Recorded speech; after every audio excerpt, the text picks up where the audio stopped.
Hey guys, welcome to Bhoje Moje catering service. আর এটা ছিল একটা বিজয় সম্মেলনীর কাজ। এটা 60 জনের বিজয় সম্মেলনীর কাজ ছিল। এই যে এখানে টিফিনে স্ন্যাক্সে ছিল চিকেন পকোড়া ফাস্ট কুটিং ভেজে তুলে রাখা হচ্ছে। আর মেনুতে ছিল হচ্ছে চাটনি, পাঁপড়, ফ্রাইড রাইস, চিলি চিকেন। আমি উল্টো বললাম। তো যাই হোক, এই যে বক্সে ঢুকে গেছে পকোড়া, আর এখানে চিলি চিকেন প্রিপারেশন চলছে। এখানে এটা বক্সে করে চলে যাবে তোমাদের কাছে, এমনভাবে পৌঁছে গেছে, এভাবেই যায়।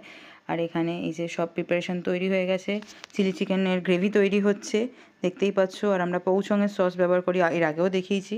আমরা কোনো লোকাল ব্র্যান্ডের সস ইউজ করি না, তো সবসময় পৌচং ইউজ করে থাকি, তাই তোমাদের ব্র্যান্ডটা দেখিয়ে দিলাম একবার। আর খেয়ে দিয়ে তো তোমরা জানিয়েছো কেমন হয়েছে। এখানে গার্নিশিংয়ের জন্য পেঁয়াজ পাতা, রসুন পাতা কাটা হচ্ছে। তো চিলি চিকেন রেডি। তোমরা চাইলে তোমাদের যে কোনো অনুষ্ঠানে আমাদের সাথে কন্ট্যাক্ট করতে পারো। কমেন্ট বক্সে নাম্বার দেওয়া থাকবে, তোমরা জেনে গেছো এতদিনে।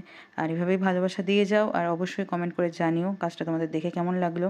আর তোমরা যারা যারা আমাদের সাথে কাজ করেছো, তোমাদের বাড়ির অনুষ্ঠানে আমাদের কাজ করার সুযোগ দিয়েছো, তোমরা অবশ্যই কমেন্ট করে জানাবে আমাদের ব্যবহার, আমাদের সার্ভিস তোমাদের কেমন লেগেছে। থ্যাংক ইউ সবাইকে।